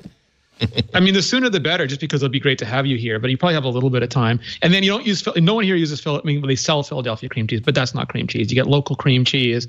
You get wild salmon. You put all that together, Leo, and just you'll never leave. With a good poutine on the side. Here's Fairmont, the city's first bagel bakery. Across the street. See all that wood? Think of the trees dying so you could just have a delicious round of wheat stuff eaten. It's about died culture. Natural causes. Yeah. Well, I do hope that the Montreal bagel does not go away. This is an opinion piece from the Globe and Mail. Joseph Rosen, the death of the Montreal bagel. Oh, no.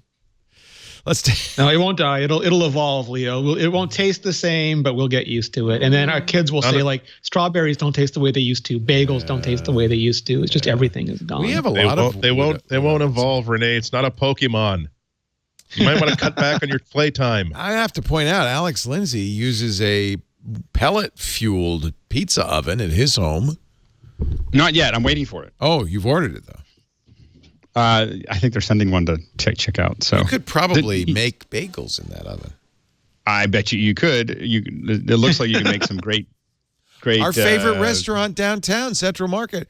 They have the best bread because they have and pizzas because they have a wood-fired oven in there, and it's slightly burned on the bottom. It's incredible. I like my gas-powered grill, but it's still not as good as a big green egg. No, me too. Same thing. Yep. All right, let's take a break in your picks of the week, my friends, in just a moment as we get ready to head to Studio B for Security Now. Our show today brought to you by PayPal, talking about security. When it comes to growing your business, PayPal is the payment partner for today and tomorrow. We use PayPal. I've used PayPal since the beginning of this network as a way to give people a chance to give us donations. It's secure, it's fast, it's easy.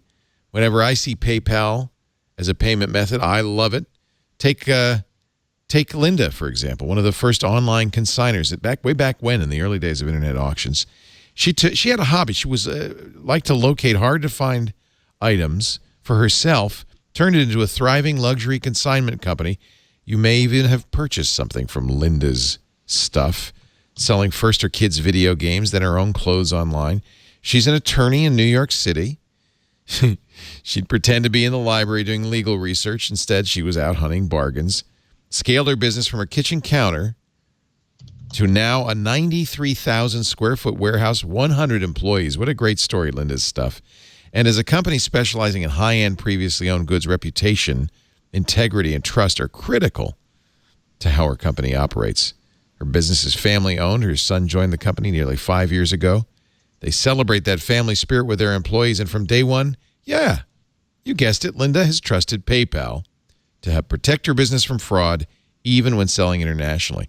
Actually, we pay you through PayPal, Rene, because it's great for international payments. We don't have to worry about sending you a check in U.S. dollars and you having to convert it and all of that stuff. Linda's stuff is proof positive that with hard work, the right tools, and talent, you can grow your business, and she counted on PayPal every step of the way. So should you. With PayPal, your business will find more ways to grow, scale faster, expand to more channels with one payment partner that helps you sell to over 250 million shoppers across markets and platforms. Better conversions, too. PayPal is the most used digital wallet with an incredible conversion rate. On average, shoppers complete checkout 88% of the time. That's amazing. Strong protection, too. You'll feel confident working with a partner that offers seller protection, readily available customer support, and fraud tools. They get smarter with every transaction. And, of course, clear and straightforward pricing with no surprises. PayPal's been great for us.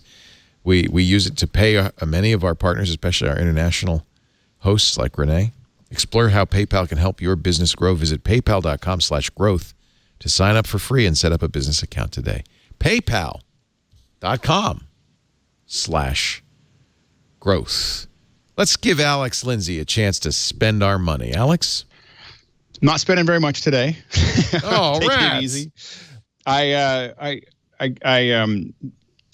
was working on my workout, and while I'm traveling, I was really trying to figure out how to do it in the hotel room, and rather than just you having a weight gym and so on and so forth. And I played with a lot of things, and I went back to one that I think I've recommended a long time ago, but I just, after testing a whole bunch of them, I came back to this is still the best one there, and that is Tabata Pro, which is it seems simple, but it works really, really well. So it's just the other ones I find are a lot more too complicated. They do a lot of other things that I don't want it to do. And I don't know if you haven't done Tabata intervals, they're really hard. Oh my God, my trainer makes me do them. It's the worst day of the week. Tabata Friday. I do. What some is it, versions of Tabata? Tell it. It's like high intensity, right? So it's a hit. Yeah, it's hit. Here's the crazy thing about the growth of it. I was trying to explain to my kids what I was doing with Tabata, and they're like, and my son looked at me and goes, "Oh, that's hit training. We do that like once a week." It's like he was completely like high intensity interval training, but Tabatas are, I don't know, they're worse. You have 8 sets typically. I mean, most common is 8 sets, and you have 20 seconds of full intensity workout, and then 10 seconds of rest, and then 20 seconds on to 10 seconds off. And you'd be surprised at how little weight you can use to completely wear yourself out in 8 sets. But you need something to do the timing. I mean, that's why I do it with my trainer, because he'll do the timing. But we'll do it on a rowing machine or a bicycle. Anything that a ropes machine or the battle ropes, anything that really exerts you, but you need the timing. That's critical.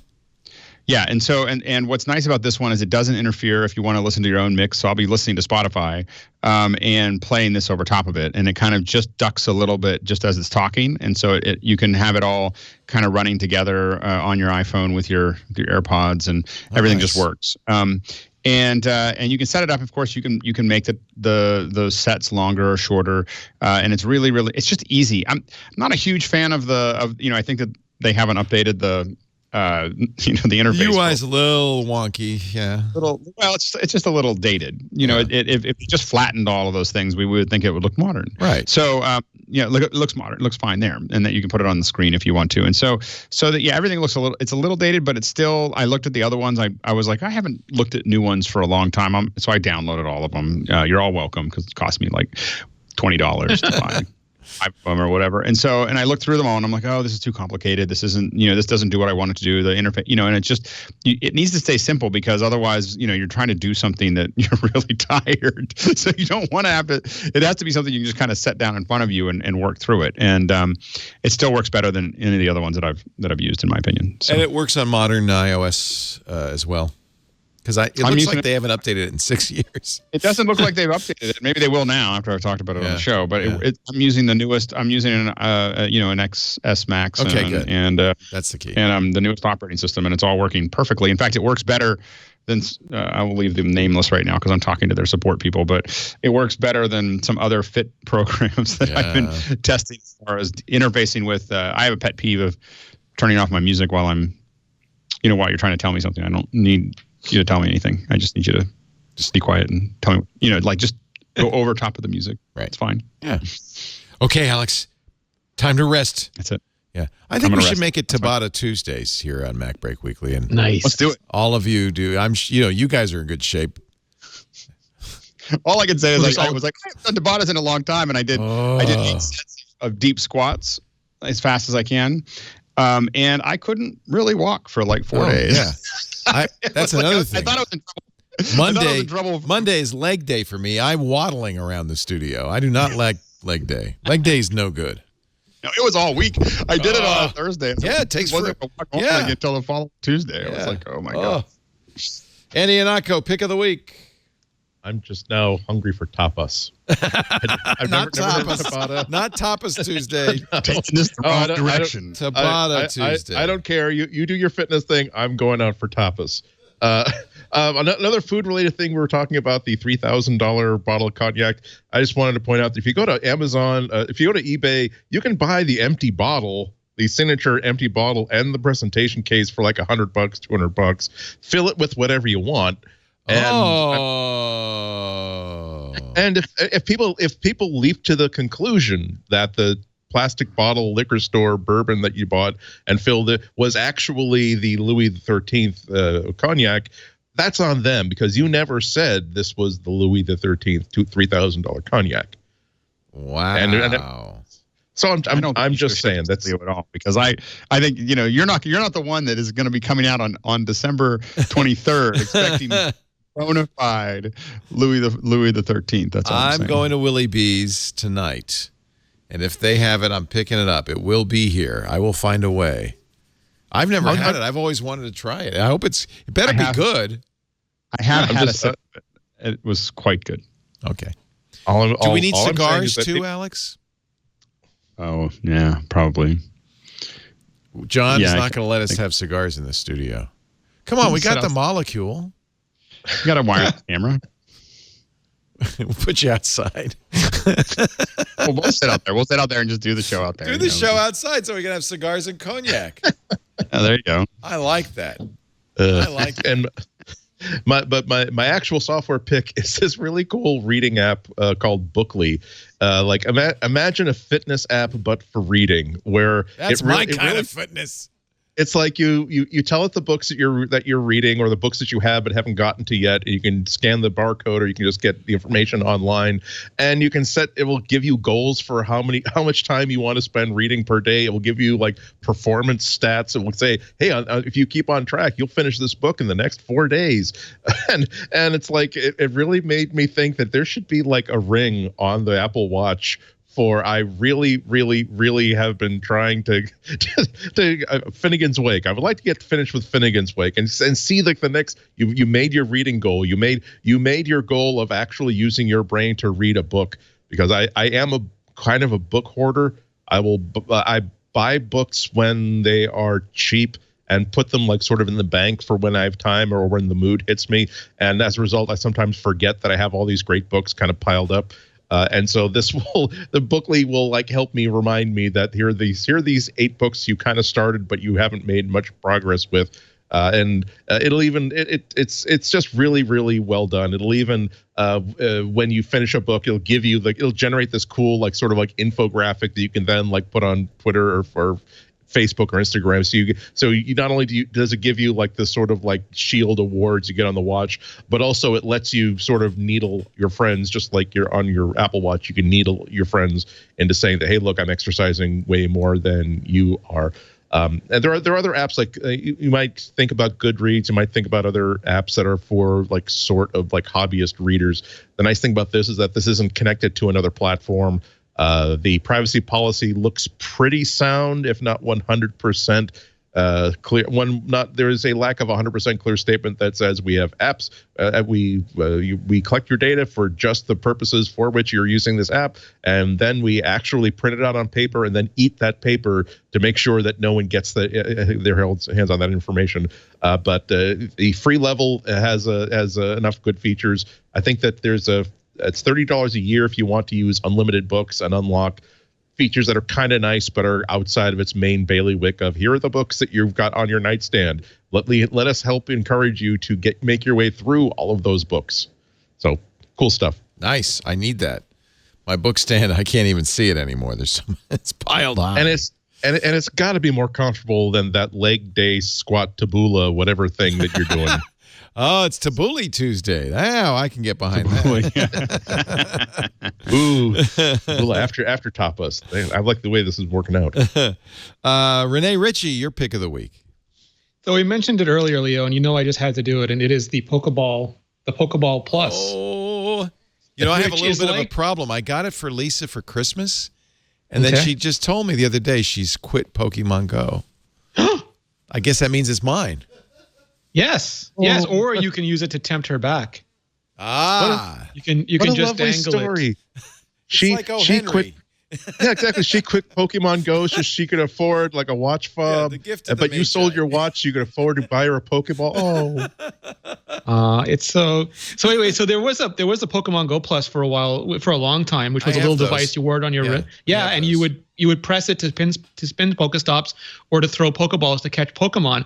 This one is similar, but it spins the Pokestops automatically for you, so you don't have to worry about that. You just have to walk past them, and they will. Oh, I like that. Auto-magically spin for you, but it doesn't. It's not like that hacked version of the Mi Fitness Band that does everything automatically, and suddenly you're out of Pokeballs. This still, you press the button to catch Pokemon if you so choose to catch them. You don't have to, so you can just walk and spin your stops and catch on your own, or you can press the button whenever it vibrates and have it caught for you. If you're playing Pokemon Let's Go, it also comes with Mew, which is one of the mythical Pokemon from Gen 1 already caught inside it. So you can import him into your game and have a little bit of a head start.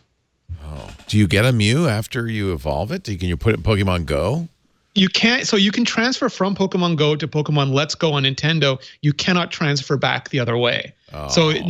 So I would always be very considered and reserved about what you decide. You might say, I'm putting all my shinies, I'm putting all my good Pokemon, and then realize you can't get them back. Yikes. So I would be conservative about how much you transfer over. Yeah. I didn't realize it auto spins. I'm taking it to New York. I don't care. I'm taking it back. I'm taking it to New York, because what better place to auto spin Pokestops than downtown Manhattan? Dense urban areas are the best. Man, my bag will be full. I'm going to have to expand my bag. Do it. I just did that. Oh, I expand it all the time. I've got. The problem is there's never enough balls. That's the problem. Well, they just increased it, so it was $1,500 for a while, and I was living at $1,499, which is just no way to live. And now, in the last week, they've increased it to $2,000. Oh, thank God. And apparently, it was crashing at first. It is a fun game. It is not always a stable game. It's the most unreal. I had a woman call me on the radio show. I mentioned that she and her daughter played, and she wanted to know if she should get a new phone, because her internet was terrible when she played Pokemon Go. And I said, no, that ain't the phone, baby. All this week, it hasn't worked on Wi-Fi. Like, it won't finish loading the game on Wi-Fi. Turn it off Wi-Fi, and it finishes loading fine. It's just the worst. Yeah. That's why I'm looking forward to Warner Brothers' Harry Potter version of Pokemon Go. That'll be out next year. Yeah, it was delayed. Yeah, it's coming out next year now. Then I'll buy a wand. And it's supposed to be like a Magic Beast and Where to Find Them. Yeah. So you go and catch that Griffin and you catch that Cyclops. Yeah. My worst case scenario is they just take Pokemon Go and skin it, so all the bugs and everything persist. But my best case scenario is they rewrite it from scratch so it actually works. That would be nice. Well, I think they're using Niantic's engine, and they've always used Unity as a way to translate their engine into an actual game. But I think we've seen some footage and it looked quite different. So my expectation is going to be low. I'm going to be cautiously pessimistic about this whole thing, and then hopefully they'll surprise me. Because I didn't play Pokemon as a kid or even as an adult, so I don't share that nostalgia for that, but I do for Harry Potter. My pick, I'll do it real quick because we want to get out of here. It all started with this article in the New York Times, the mystery font that took over New York. I bet Montreal and Cambridge too. Yeah. It's that weird font you see on all the sushi restaurants that it kind of looks a little Chinese. It's called chalk. It was invented in 1955 in France by Roger Excoffin, a French typographer. And for some reason, it's just caught on. It's everywhere. Every Chinese restaurant, every sushi restaurant, they all use chalk. And I loved this article because, first of all, the New York Times writing about typefaces is awesome. So great. Right? And at least it's not Mistral. Yeah, or Helvetica. I mean, it's interesting. At least it's not Cartoon Sans. Somebody's going to write that story. Yeah. Comic Sans. Why do you still see that everywhere? It's hard to believe. Virus. It is a virus. So then I thought, well, maybe my pick should be the font, because as anybody who uses code engines, editors, Xcode, or works in terminal, is always looking for a good programming font, And I actually found one now I've put everywhere. I even use it in our chat room. It's called Input, and it's free from the Font Bureau, input.fontbureau.com. They sell a lot of fonts, and it's free for non-commercial use. Designed by David Jonathan Ross.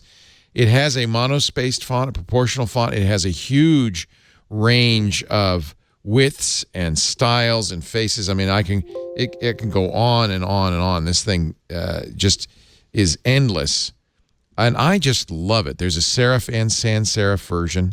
It, of course, is a programmer's font with the requisite slash through the zeros. Actually, I think it's a dot in the zeros, and it really does a nice job. And it is free. So I thought maybe I'd just mention this. Programmers are often debating over what's the best programming font and so forth. This is one I've really come to love, Input, and you can actually customize it if you go to the download page. Again, it is free with for personal coding or customizing plain text apps. It's not free for commercial use. And if you customize it, you could choose the styles, the families. You could select the character fonts. If you defaults, if you really hate the L's that look like ones, you can get an L with a little loop at the bottom. If you like slashes through the O's instead of dots, you can choose that. How do you like your braces? It's all up to you. You can even do the line spacing and then download the fonts, and they'll be customized. I really like this. They do offer you a chance to support the project by purchasing a license, but it's free for private use. Input.fontbureau.com. I've added that to Fira Sans, and Fira Mono, and actually Fira Retina, which is quite good too, and all my other Source Code Pro and Droid and all the others. Ladies and I thought gentlemen, you were going to recommend Block. Block. Yeah, I was like, wouldn't it be fun to code in chalk? The mystery font that's just code in that, and everything it's taken over New York. Just code in that. Maybe I will for a little bit. At least run the chat room in chalk. That'd be fun. Yeah. Speaking of like programming fonts, recently I found the most evil thing to do to a programmer, because the Greek symbol for question mark looks exactly like a semicolon, but it's its own Unicode character. So what you do is you go into their code, you change a random semicolon to the Greek question mark, and then they wonder why their entire why none of their app code will not works. File at all. None of their code works. It's like, oh, that is delicious. That is so a move mean. Worthy of a Romulan. That's you almost wouldn't be mad. Oh man, because it's such a nicely done. Andy Ihnatko, he's the evil genius at Ihnatko.com. You'll also catch him on WGBH in Boston every week talking about tech, and, of course, every Tuesday right here. He also has a number of other podcasts, including an Android show, we won't talk about it, called Material. So good. On Relay.fm. Yes, with the amazing Flo Ion. Who so also good. appears on another twit. Wonderful yeah, she's on All About Android, so it makes sense. And they bounce Russell right out of there. It's amazing. Relay.fm. We don't plug that enough. All of you guys have your own podcast. Rene Ritchie's got Vector at imore.com/Vector, and of course he writes for iMore, and is a very welcome guest every Tuesday here. And we got to go up to Montreal and do the show up there, and we can all please bagels. do. I think that would be so much fun before the end. The end is nigh. Yes. Let me see here. Who else? Oh, that's you, Alex Lindsay from the Pixel Corps, sitting in front of, what is that mountain? That's a pretty mountain. I don't know. Somewhere. I don't know. I think is that Whistler? It's somewhere that's got Christmas trees. Someone's got that trees in front of it. It's very festive. Best way to follow what Alex is up to is to follow him on the Twitter. AlexLindsay.